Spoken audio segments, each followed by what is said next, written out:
have done. You are tremendous advocates, and this is all money going directly where it's needed the most. And no one understands that better than the governor of the state of Connecticut. My honor to introduce Ned Lamont.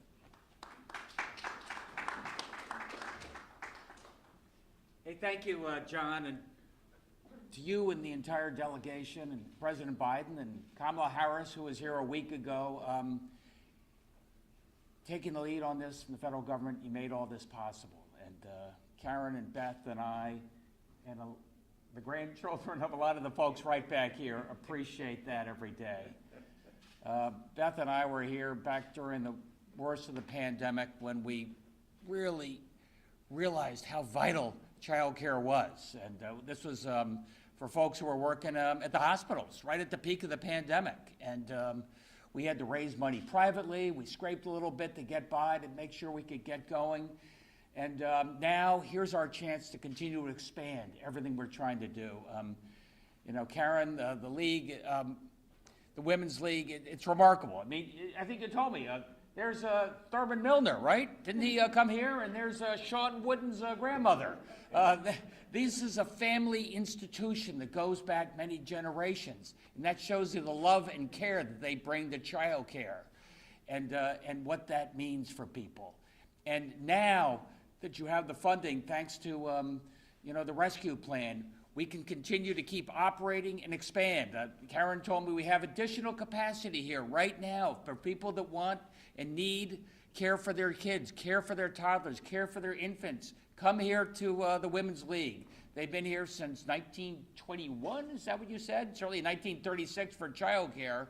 And they're gonna be here a lot longer thanks to the incredible investments we're getting from our partners in Washington, D.C. And this is the right thing to do for these kids.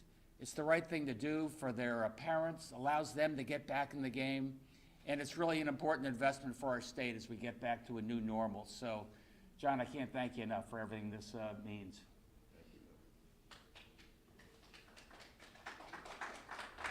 Governor, Keith McGilvery from Fox 61. We're live in the morning show right now. Curious how you're deciding which organizations in Connecticut will be the recipients of that money, and when people like Karen and her board should see that money trickle down into their own coffers. Yeah, sure. Thanks for that question, because I do think people are wondering that. So the way that Congress structured this bill is about $160 million is meant to go right out in grants to programs to support infrastructure.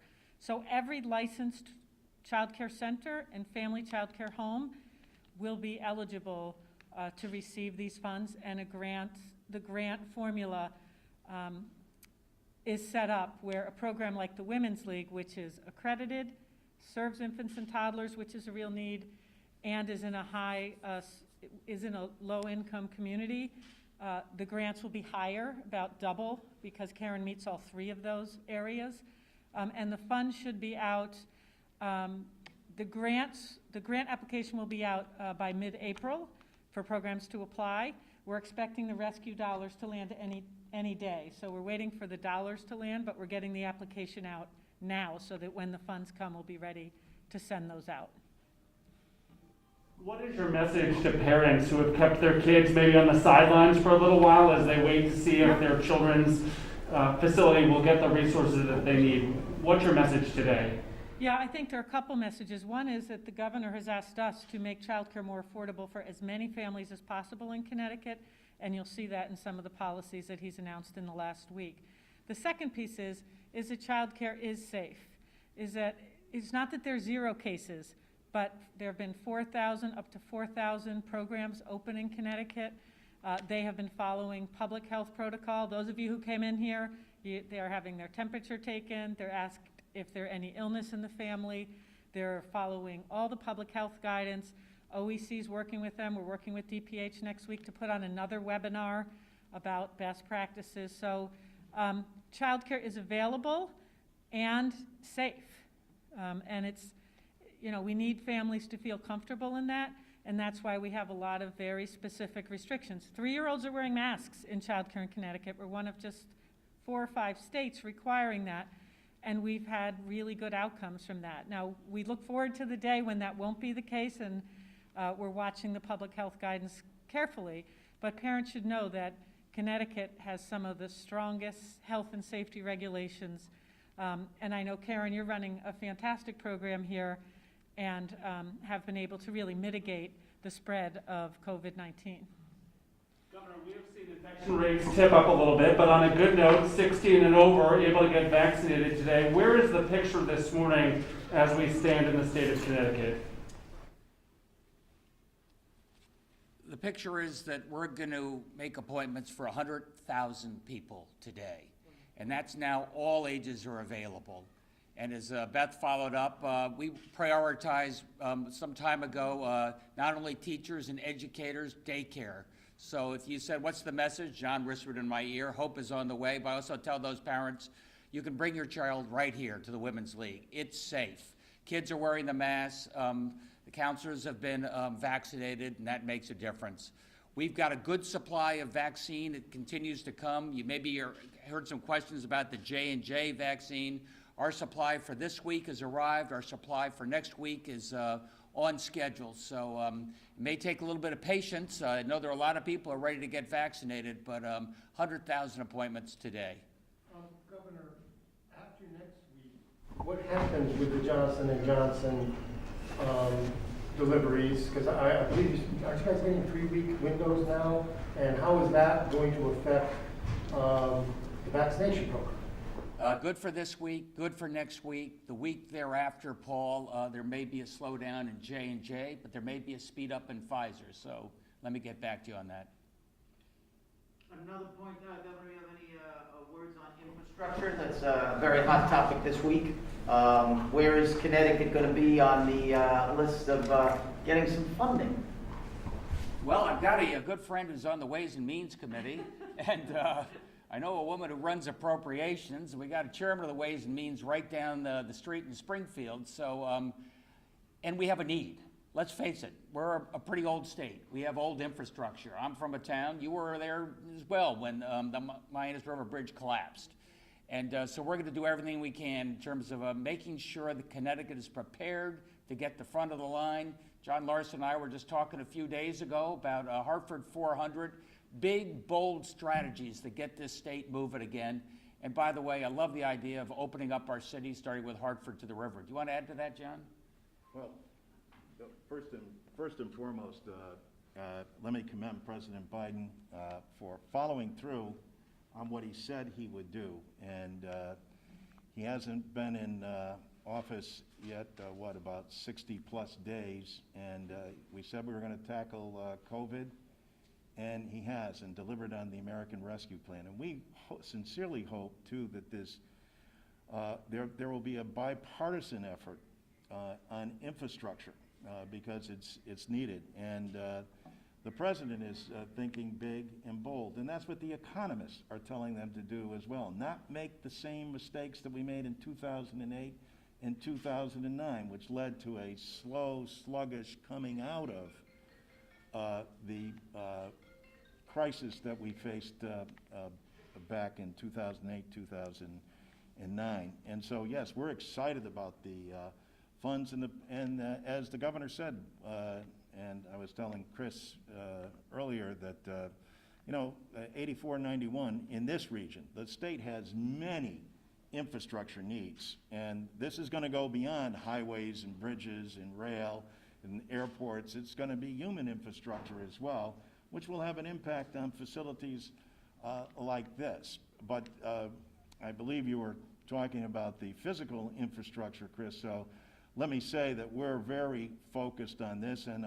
the governor said it best, that when you have the chairman of the Ways and Means Committee in Springfield and the chair of the Appropriations Committee in New Haven, I think we're going to get good focus in terms of what we need. Chairman DeFazio, the head of the Transportation Committee, has been to Connecticut several times, has met with the governor the last time he was here.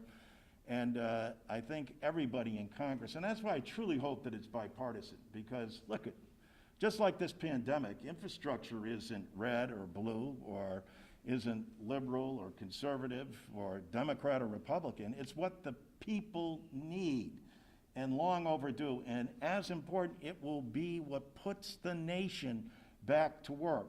The American Rescue Plan is the biggest aid directly to people since the New Deal. And this infrastructure plan that President Biden has laid out is going to be on the same scale as well. And this is exactly what the nation needs to do, is to lean in, put our shoulder to our wheel, roll up the sleeves. We've now put vaccinations in people's arms, and kids back in school, money in your pocket, and now put people back to work with a bold infrastructure plan that will take us there. On a lighter note, I might ask about our Yukon Huskies. Anyone want to go to this? Commissioner, I might start with you. You are a woman, you are a leader in this community for little kids who are looking up to these women who are dominating on and off the court. What's the message? Well, I'm still angry that I didn't go to Yukon to play basketball. Went to University of New Hampshire. Bad mistake. But I think it means the world to kids to see these Lady Huskies, and they're watching. I see kids in our neighborhood playing basketball. I know the governor, on all of our commissioner calls, we talk about the Huskies. I always say the governor has the second best team in Connecticut with his commissioners, next to Gino and the Lady Huskies, our best team.